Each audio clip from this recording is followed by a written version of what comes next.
You guys just you keep coming around. I just keep hearing about you guys. And I might need to tell Ryan to cut that up a little bit and just put it in my audio for my phone. First of all, I love the game. I had a passion to play the game, not only football, but I love the game of golf. And what it lends to a person and the friendships you develop on the golf course. It's been a pleasure being on the drop. I wish you guys all the best down the road. As someone like you have that golf itch like a lot of us do. I keep track of you, and you are moving. You are on the move. So listen, I'm a big New Jersey golf guy. You're very kind, Mike, and you too, Ryan. It's a pleasure to be on just a couple of Jersey boys here talking about something we love. All the best. I really enjoyed it. This is the Drop Podcast where we talk golfing. In the Garden State, I'm Mike Poro, and this is Ryan Coulott. What's up, Drop Pod people? Welcome back. It is Interview Thursday. We have a very young, very new, very exciting guest for us. His name might not be as well known throughout the state as far as head pros, but Alex Champagne is the most recent hired golf professional at Metuchen Golf Country Club. Alex comes on, talk about his experience and Mike, I said it in Tuesday's episode. He's wiser than his years are. He's one of these guys that he looks young, but he talks like he's been in the business for a long, long time. Listen, anytime you come from the tree of Dave Reasoner, clearly you're well qualified for any job. This just so happens to be the one that he wanted and the one that he got. So it's a match made in heaven. You hear about what he talks about in terms of like planting his tree down here as his this is where I'm going to be. This is home. And hearing how highly he talked about that golf course and the membership in itself. Again, just one of those spots I can't wait to get up there. Yeah. I know you've, yeah, I was going to say you were fortunate enough to be able to get up there. So while you guys were talking, I think I was counting flies on the ceiling or stars in the sky, something like that. Cause I've never been there. So might as well have been in French to me, but yeah, it was, I'm looking forward to getting up there too. I do know since we had the interview, I know we've talked to a couple people or I've gotten to talk to, they love the place as well. So I'm looking forward to that, certainly. And honestly, Mike, we got a new friend in Alex, and I'm looking forward to seeing where his career goes from here. Because, as you said, if you're on the Dave Reasoner family tree, that's like being on the Parcells coaching tree, man. You're on some good, strong, sturdy limbs with a lot of good connections there. So this is a young up and comer who's going to do big things in New Jersey golf as far as all that's concerned. So, without further ado, here's our interview with Alex. Enjoy.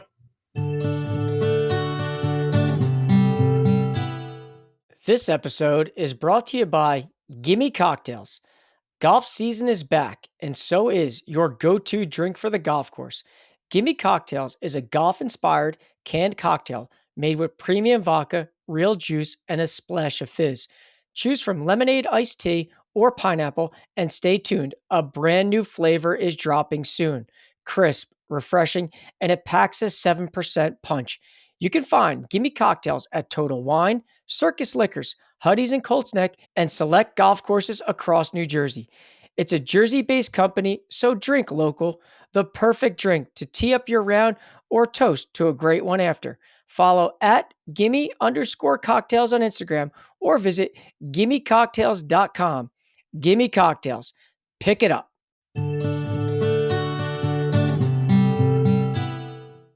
All right, so today we are delighted to welcome the newly appointed head golf professional at Metuchen Golf Country Club, Alex Champagne. Alex, thank you so much for coming on today's show. Thanks so much for having me. I'm excited to be here. It's an honor. I want to take the moment here to congratulate you guys on your success. I know in recent days we hit 10,000 followers, which is great from where I'm sure you guys started or what you thought it was going to be to where it is now. So congratulations, and I'm very excited to be here. Appreciate that, Alex. Thanks. Yeah, we're excited to have you again. Someone it's not all the time that we've had different pros on from various, points of their career, but never someone as newly appointed first-time pro like you are. So we're interested to hear this process and get into a little bit about you. So thanks for joining us. So let's start this off by you giving us a little bit of a background about you. How you got into this game, how you ended up at, Deal, Ridgewood to now Metuchen. Give us that little story about you. So I grew up in Detroit, Michigan, just outside Detroit. So I'm a Michigan boy. Golf seasons are great. They're short. So I grew up actually, like I said, Detroit. Golf was kind of something embedded in me at a young age. I have pictures in the backyard with the Fisher Price plastic clubs at the age 2 or 3, and then it just slowly transpired. So golf was in the summer, bowling was in the winter. So if you're looking for a bowling partner this winter, I can do that. Yeah. So there you go. No, but so golf was at a young age, and then I was very fortunate to go to a local facility, a par 3 course, and that's kind of where my first time on the golf course with my family. And then my mother and father come from large families, so we actually have our own Friday night league. We still do to this day. So that's kind of what was fun. So golf was always part of my childhood. I actually started caddying at the age of 12. So I'm sure I broke a couple of child labor laws back then. But that's where I started. It was the best summer job I could ever have. And slowly worked up my way through the ranks of from caddying to now bag room. And then I found out you can go to school and be a golf professional. And I did. So I went to Ferris State, which is also located in Michigan, which they're actually going to celebrate their 50th year of a PGM program. So one of the first to get the program off on the ground. So celebrating 50 years this year is a pretty fine accomplishment, and I was happy to go through the program.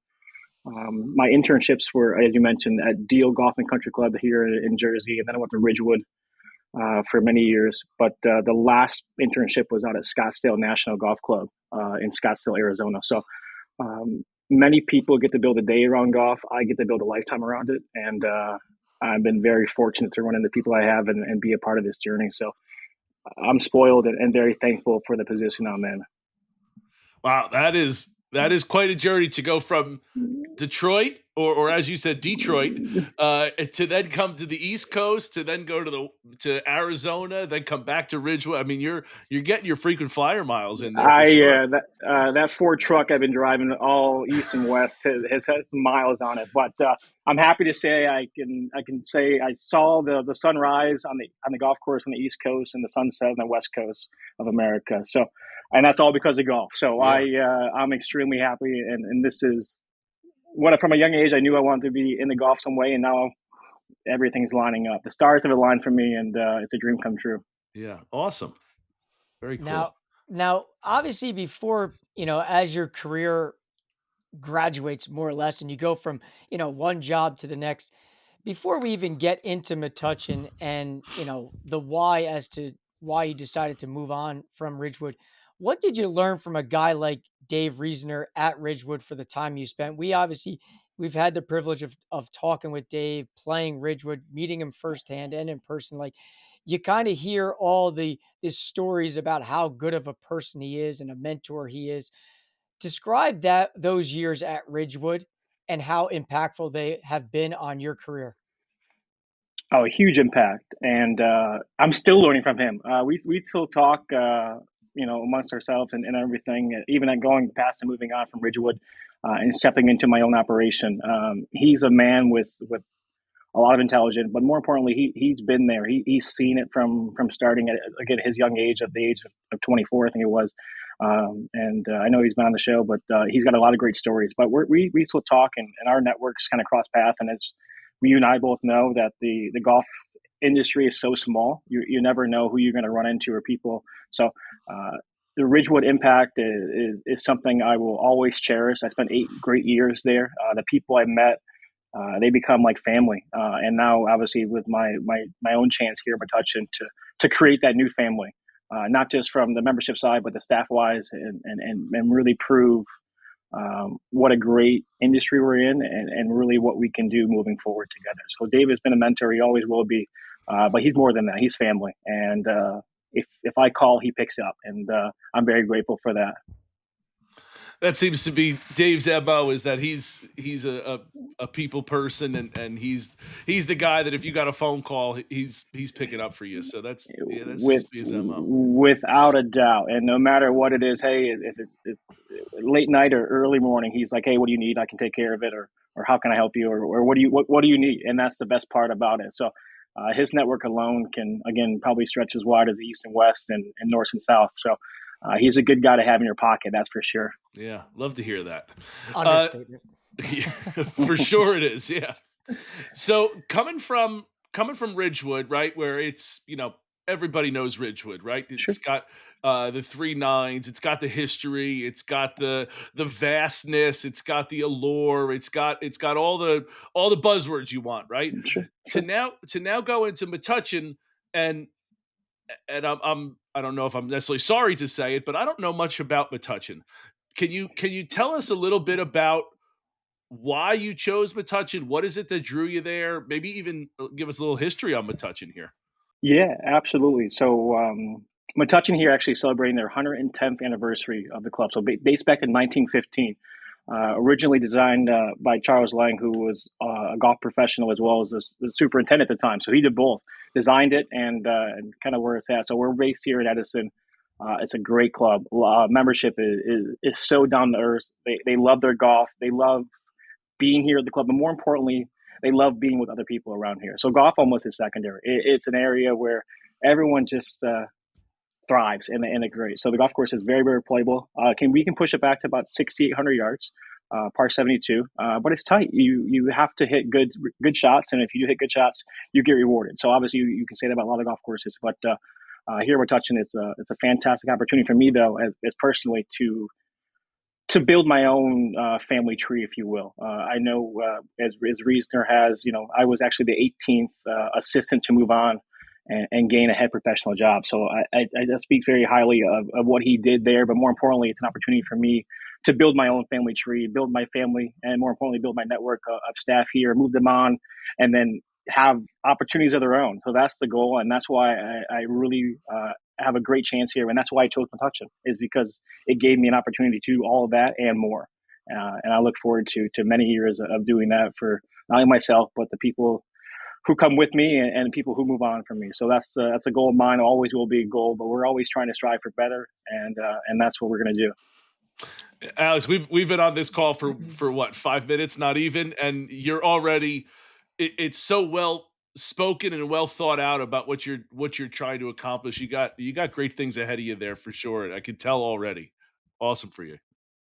I appreciate that. I walked over here and I'm like, I'm kind of nervous for this. I didn't know what to expect. I didn't know what you mentioned, put me on the hot seat. I'm like, I don't know where it's going to come from, but no, this is a position that I've held, or whether it's a caddy job or an outside operations job or assistant golf professional and now head golf professional, has allowed me to be in this seat. And it gave me the experience from working all the great clubs I've had, as you mentioned, Deal, Ridgewood, Scottsdale National, Muirfield Village, Card Sound Golf Club, which is located in Key Largo, down the Ocean Reef Club. Every position allowed me, and I picked up knowledge from day one, whether it's, how to make the place look better than you found it or how to run a great event. And that's allowed me to be in this position. So I'm very thankful for the people I met, but more important, the places I've been. So this is good. So I've been fortunate to play 9 holes at Metuchen. I got to play there last summer, and I would totally attest to what you're saying. I think it's a social club. I think they enjoy being around each other. It seems that the camaraderie amongst your membership is friendly. It's not a competitive one where I don't like this person, don't like that one, but they all get along. And I think you kind of, from my point of view, stepping on the grounds, I was like, wow, you can see that right from the get-go. And I think there's some cool things about Metuchen. Again, that was the first time I've ever stepped on the grounds. One, I believe it was like the 6th hole. It was like a par 5. It had nice rock work. It was kind of like a risk reward, water on the left. I thought that was a really unique yet fun but challenging par 5 on the front 9. You kind of come out of the chute there on 1, 2 is a very challenging par 3, kind of up elevated, almost like a teacup style green, but actually reverse. So it's actually, you hit the green and you if you get lucky, the golf ball stays on, it might roll off. But you're right, 6, par 5, kind of where you start opening up the scoring zone, wide off the tee with a little dogleg to your right. But you're exactly right. Do I want to go for it? And being left-handed player, I can kind of draw and kind of stay away from that water. So I got a little advantage on you there in that part. But it's a great hole. There's a lot of great golf holes here, and again, you're exactly right. Membership is fantastic. They just want to come in and say hello, stop in the golf shop, and see how you're doing. And I'm asking the same question: how are you doing? And that's the best part is they are so grateful to all of us here at the club, at the staff, and I couldn't be happier. And then another cool thing I kind of liked about it, when I was there, I tried to take as much as I could in, but like that 18th hole being a par three, finishing right there, you got the patio right there. People can sit outside, they can eat, they can watch. You're betting, to what Ryan always likes to say, I'll bet you $1 if the guy hits the green, makes the putt. Like, you got an audience right there on a unique way to end a golf course that most of the time it's not a par three, but this one is. It's right there. Don't skull it, but it's a fun ending. Well, you got the golf shop to the left, you got the right, you got the patio behind you, and then the parking lot to the right. Yeah, So good you got point. 3 areas that were like, okay, if I do miss, where's my least mistake going to be? No, but it's a fantastic hole. You're exactly right. The patio there, and then you got the 19th hole, which is inside, so with wide glass windows. So you see people coming in. You're definitely thinking on a tee shot there. You're like, okay, who's in there watching? What am I going to do, and how do I celebrate if this goes in? So that's the goal. But it's a great finishing hole.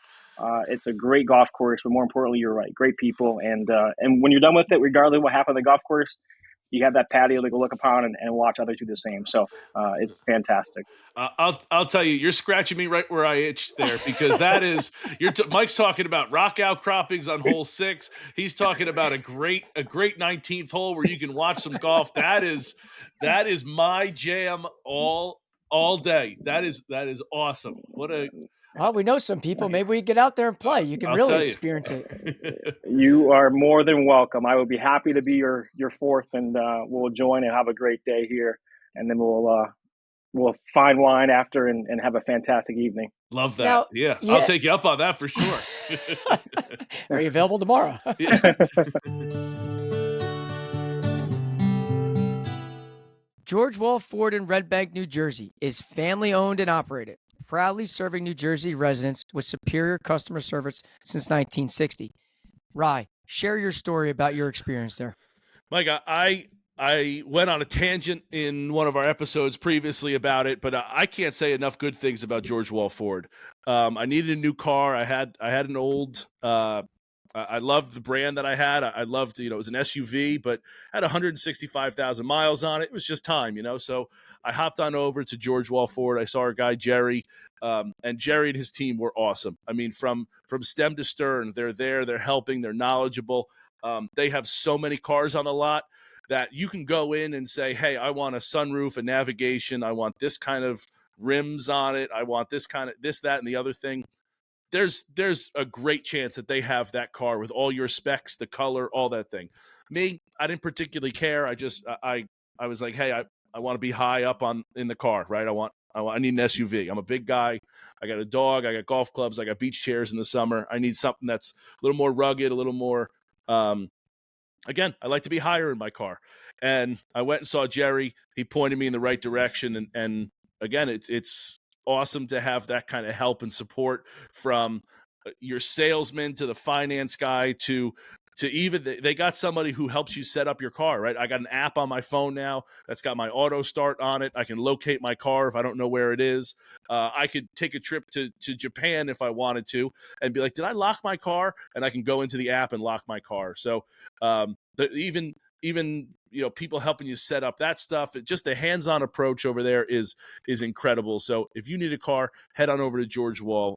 And go ask for Jerry. They were awesome there. Again, stem to stern from everybody. I can't say enough good things about it. It was an unbelievable experience.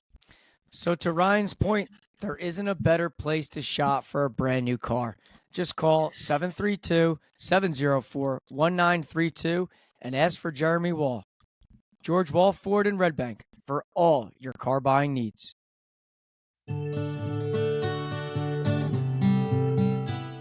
But Alex, a guy like you, as a young assistant, we've kind of talked to a lot of guys throughout their careers, as Ryan stated earlier.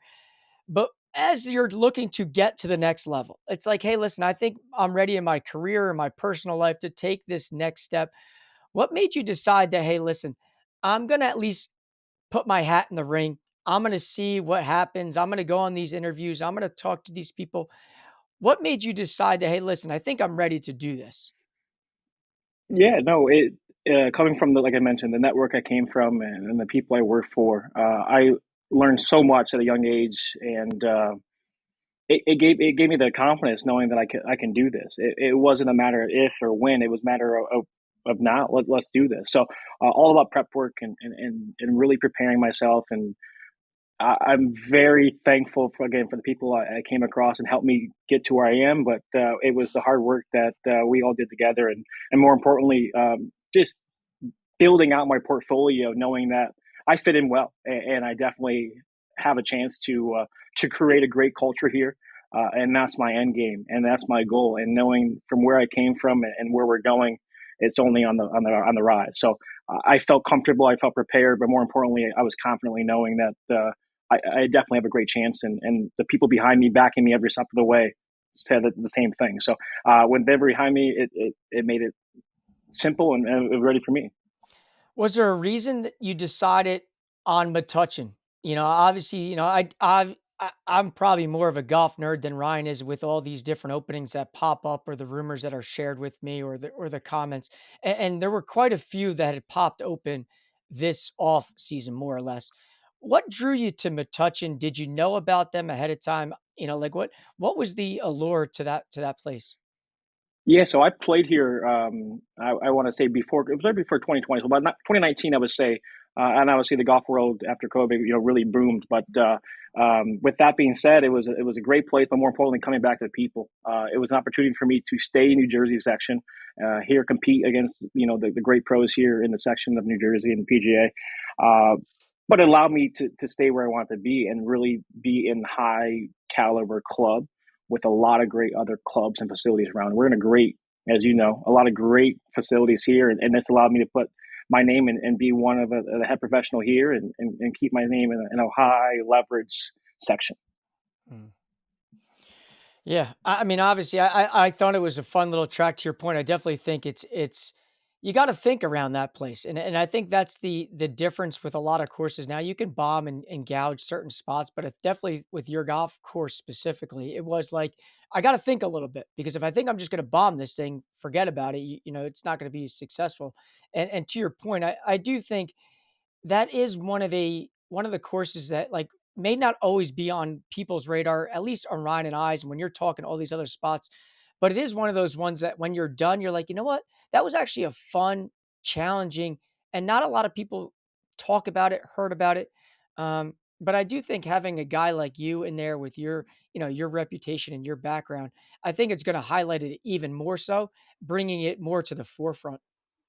No, you're definitely right. Golf course is fantastic. Jason, our superintendent, has been here for 13 years, and he has this place, ready to roll every time we get a chance. So it's a great facility. More importantly, again, the people are where I'm happiest. I love being around, our membership, and they really appreciate the efforts that we made in such a short time here. We'll call it 90 days being on as the new head professional. So a lot of things has been done, but a lot of great opportunities ahead, and that's what I'm most excited about is what's coming and where we're going to lead. You're exactly right. Very underrated club, and I hope to bring it to the top as we go forward.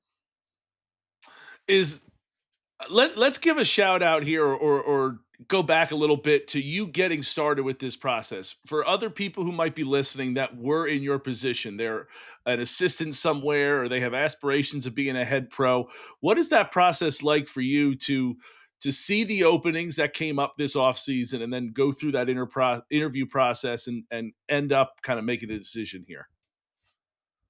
Yeah, so I was very fortunate to come from a great leader of David, and we spent a lot of hours together. More importantly, spending it on building out my interview process and how we see the things going. Obviously, you get into a room and you get a mix of we'll call it 7 or 8 people, depending on the search committee.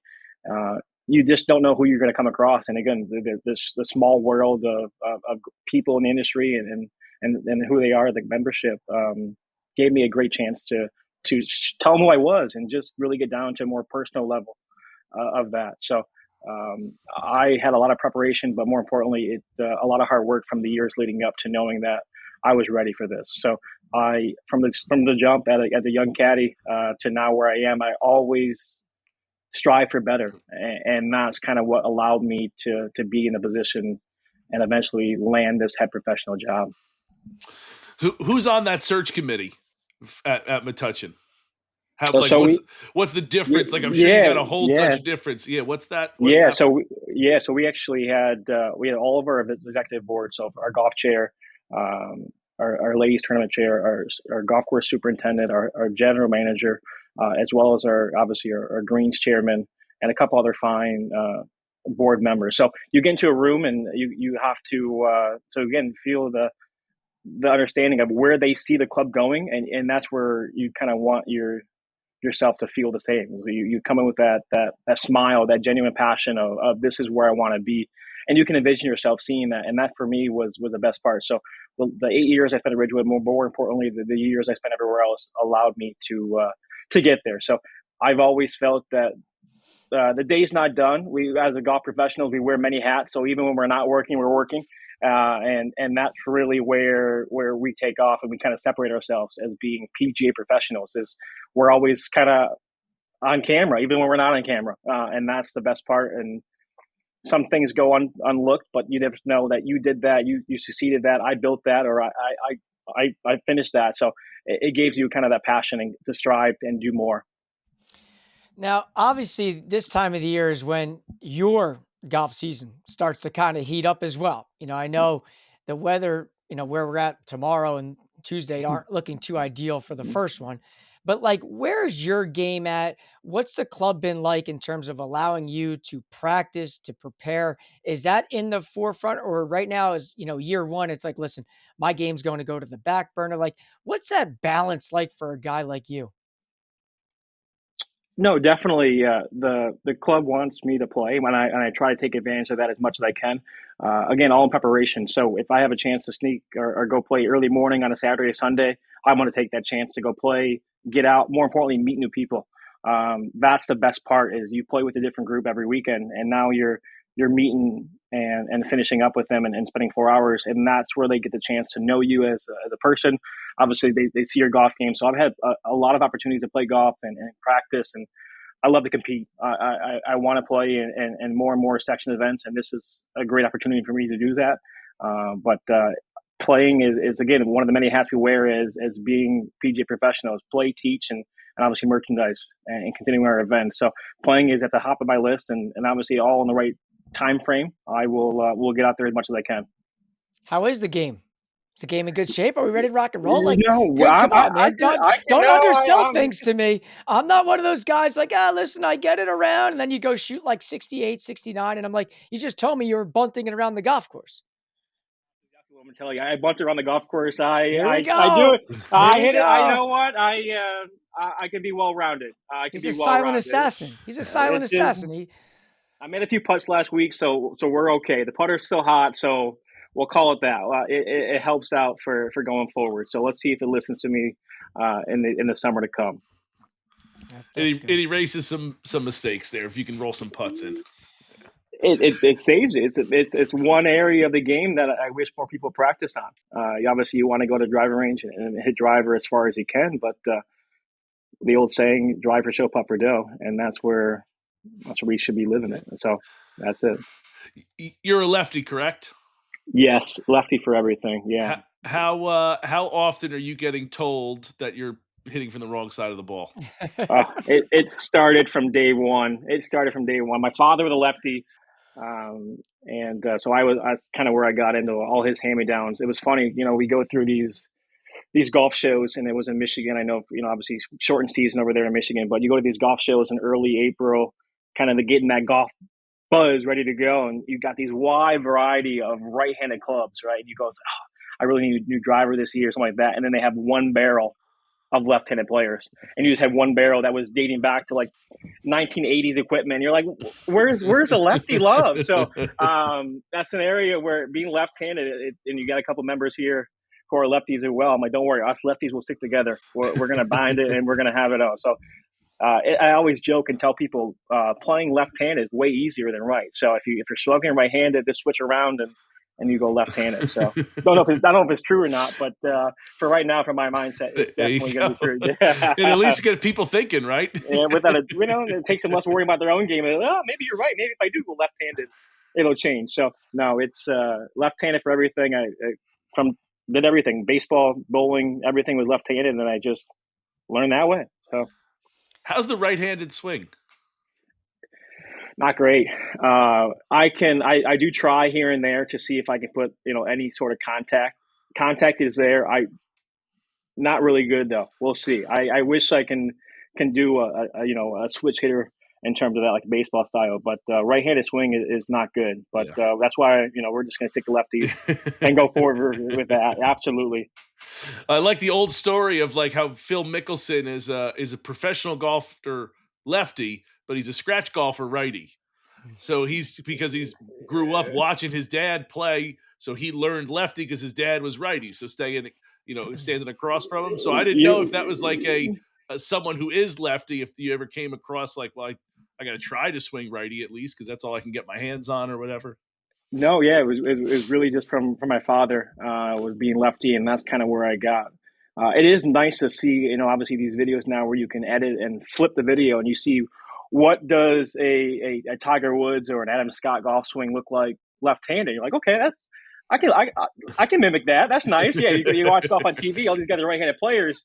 And you're just like, well, okay, they're getting a good swing. You obviously, I'm like, that's something we can envision and look from the opposite way. So it's fun that way, but I'm going to stick to left-handed and we'll be just fine.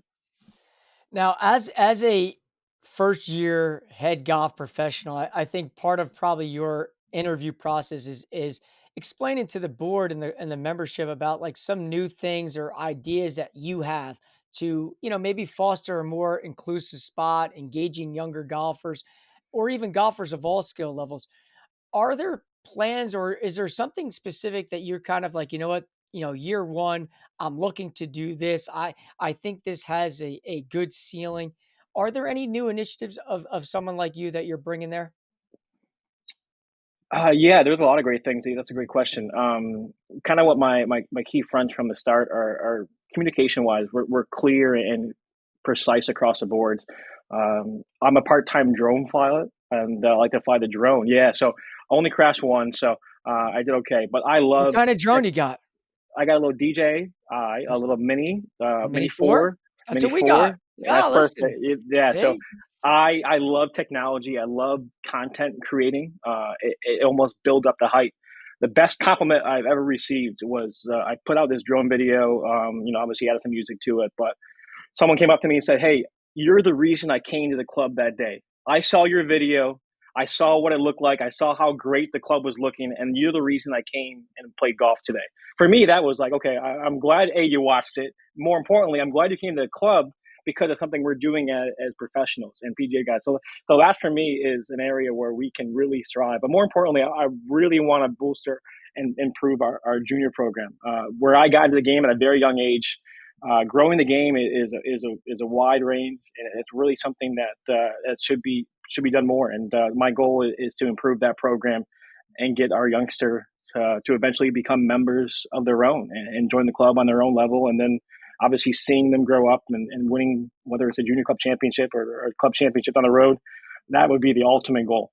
So a lot of great things. And as a year one pro, you're trying to balance a lot of things, whether it's get the golf shop up and running, your events programs up and running, outside events, rocking and rolling. So a lot of key things. But again, that's where you come from the preparation of knowing what's important, what do I need to do today, and then how can I use my resources that I have to my advantage. So that's where I kind of see those things going forward. Was staff in place for you or have you, after the hiring process, your hiring process, did you have to fill any holes in any kind of staffing there? Very fortunate. I have a couple members of my team, Brian and John, who have been here for a couple of years. For more importantly, gave me a chance to have some local resources and knowledge base. I've had the opportunity to fill a couple of roles on my team as well. So it's been a nice mix of fresh faces and old faces, not necessarily. but a chance to really move forward together and have that buy-in mentality that we're all one team and we're going to strive together forward. So it's been a great process, and everyone's been so supportive here on the membership side, management side of bringing in those fresh faces while having our returning veterans, if you will, really make the membership happy. And it's a great mix. Yeah, Brian's a great dude. When I was there that one time I met Brian, he's a good player too. He's a He sneaky can good player. that's a sneaky good player. It won't show off a little bit here and there, but he can play it. And that's what it's very humbling as golf professional. You never want to brag about your golf game. I think that's probably the hardest thing. You go to these interviews and you're asked to tell me about yourself, tell me what you do, and it's really tough answering those questions because you do a lot, you cover a lot of ground in certain days, but you never want to be the guy to say, "Hey, I do this, I do that, I do this." It's more of how can I present that in a way where it's known, but it's shown as well. Yeah, no, he's a great guy, good player. I had good interaction when I was there with him too. So, you got a good, nice little staff over there. I do think I want to go back to this drone thing real quick because I kid you not, I am a tech nerd at heart. I wish when I was younger, I was more into this stuff. And I know I look like I'm 25, but unfortunately I'm dipping over 40. So it's a different world for me. But I think the drone footage that a place like yours could capture will really enhance things. And I think that's something a lot of, and I don't mean to be mean but older generations don't truly grasp. To your point, when I watch a drone video and I'm like, do you know what? That just hits. That hits. Rye, check this out. Rye, we got to find a way to get to this spot. And the whole course may not be as good as that. But all it takes is some little video, some little picture, something little like that to draw me in. The drone thing brings it all into play. You can cover a lot of airtime with that drone, and obviously it takes a little bit to edit. And once you get the footage down, but key points of highlights are huge, and it's just something like this is we can be proud of. And again, I think as golf goes to the age we are, where you have all these, I would say, influencers on YouTube and all these guys, these content creators, right? And it's just a little tease of what we can do as well on a more of our own level. And drone is fun, like I mentioned. Minor crash, might have been stuck in a tree for a day or two, but we got it back. But it's an area where I love technology. I love to be a part of it. More importantly, I love seeing the finished product. You have this vision of, okay, if I fly the drone here, if I get this shot in this angle with the sunlight, it's going to come off as special. And more importantly, the hardest part, I think, is finding the right music to match it, match the vibe. But what are you going for? Are we going for a nice subtle acoustic, or are we going for something that's heavy metal, ready to rock? So it takes a little bit of a taste with that, but it's great what we can do with technology these days. It's funny you say that because I do the editing of stuff here. We put out 2 videos rather recently, Sure. Video of Hamilton Farm and a video of Canoe Brook.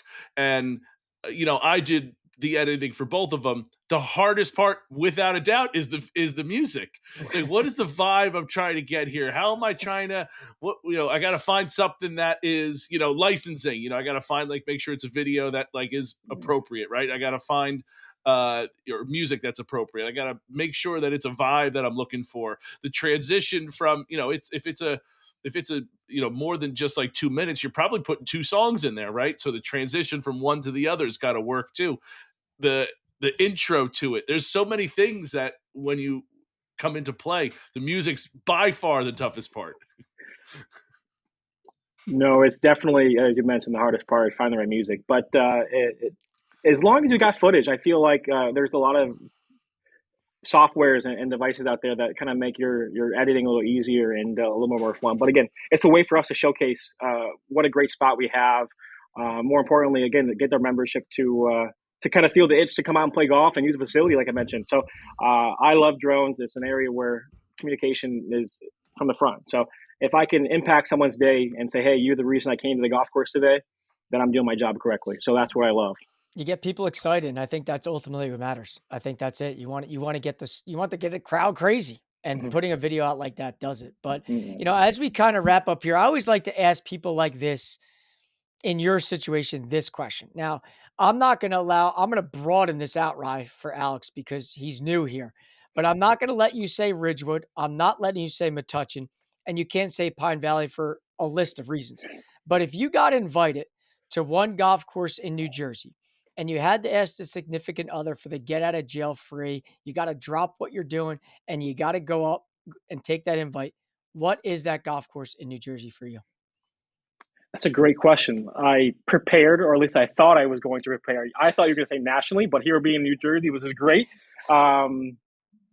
Without a doubt, coming back to where I was, I think Hollywood Golf Club for me is one that is always going to be where I want. And again, when we talked about earlier, I spent 3 months at Deal, so seeing kind of over the fence line from where Deal was, and you kind of see Hollywood, you're like, okay, it builds up that buzz, and it's just like, okay, I want to go there. So that's probably my one. You're exactly right. You stole Pine Valley out of my mouth there. So without saying Pine Valley, Hollywood Golf Club is on the list. More importantly, as being a new head professional, I can play in the head professional championship. More importantly, our pro president event here. So Hackensack Golf Club will be next on the list. That's probably second. That's the one I haven't played yet. I'm excited to play here in July. So that's probably second on the list of what I look forward to. So that's my goal for 2025. More importantly, I'm excited to have you boys out, and we'll finish all 18 for you there, Mike. So you don't have to just play just 9. There you go, Mike. We're gonna do it. And I want a day because I want a drone lesson. When you say beginner, I'm beyond a beginner. I took it out a couple times, and I'm nervous to get it on the golf course. So like, I might need like a tutorial before we even play golf about the ins and outs. So this may be like a 7 to 7 type day, Alex. You may need to buckle up. As I mentioned, we wear many hats. I will be more than happy to give you a little bit of taste of everything of a day in the life of Alex Champagne. So, Alex, as someone who's still play competitively. You just talked about being excited for a couple different events there, and obviously the reason we get into this, the reason Mike and I do this, the reason you got into this industry is because we love playing golf. Mm-hmm. And as golfers, we're rather quirky by nature. So what are some of those quirks, or if you want to call them habits or superstitions, we can do that too. But what are some of those that you might have when you get ready to tee it up for a tournament? Well, I wouldn't call them quirks, but I always play the golf ball that's numbered 18.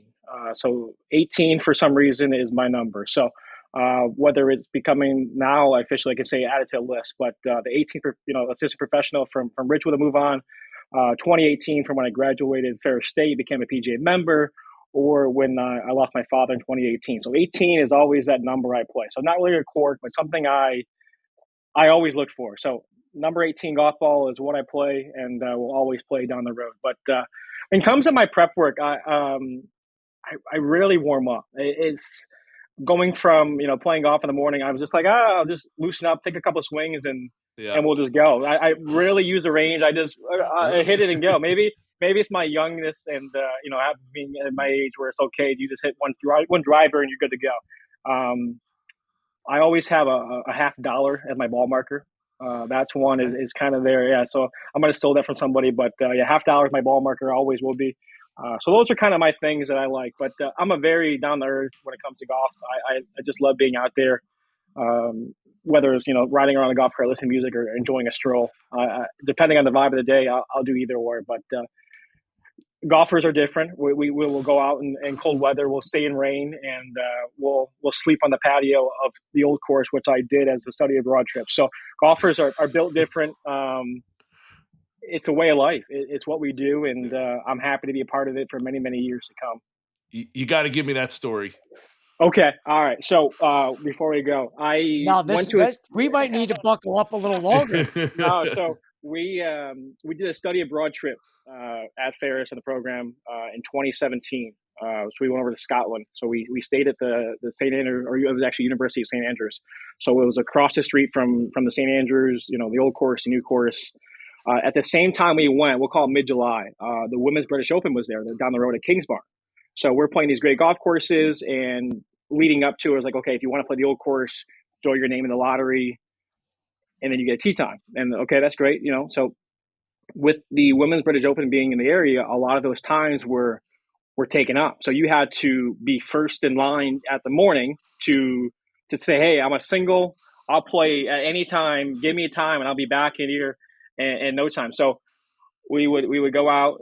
We would celebrate the previous day, and then we would leave the bar and then go back to the I love hotel and that. grab. Celebrate the previous day. So whatever golf course we played that day, was like, it was a great day. Let's go have another great day tomorrow. So we would go back to the hotel, and we would grab maybe a pillow or a blanket and just on the patio of the old course at St. Andrews. And so we started at like 3:00 or 3:15 is when we went back there, hung out, and there's always someone who beats you, but you did that, and I was able to return to a 12:35 starting time. So I was actually go back to the hotel, sleep for a little bit more on a normal bed, and return for a walk around the old course St. Andrews, which was probably the best golf course experience that I've been a part to. Just everything about it. Obviously, they love golf more than anybody in the world, and when that championship goes over there, it's something to watch. And being a part there and just kind of walking on those grounds was special to me. Is there, like, what time did they open up for you? So you get there at 3, you sleep until we like 6:00 that they say, okay. I guess we were woken up by the course maintenance staff. I think there might have been a mower or roller rolling around there, and you kind of start feeling but yeah, I would say we'll call it 7 a.m. local time, 6:30 local time, and you jot down your name and okay, you're going to go at this time. So it was obviously that's the only place in the world that I'll probably do it. It was worth every dollar I spent. Whatever sleep we did get, it didn't matter. It was fun. You had your stroll around the old course. Very cool. That's great. Yeah, what an experience. Well, Alex, hey, thank you so much for for jumping on here. This was absolutely great. I'm really excited for you as a new head pro and seeing the start of your career and even more so looking forward to getting up there and experiencing not just you but the course as well. Well, thanks so much for having me again. Congratulations on the success of this podcast and what you guys do together. I'm excited to have you, and if I can do anything in the near future, please. My door is always open. You got my phone number. I look forward to seeing you very, very soon. Appreciate it, bud. Thank you. Thank you all.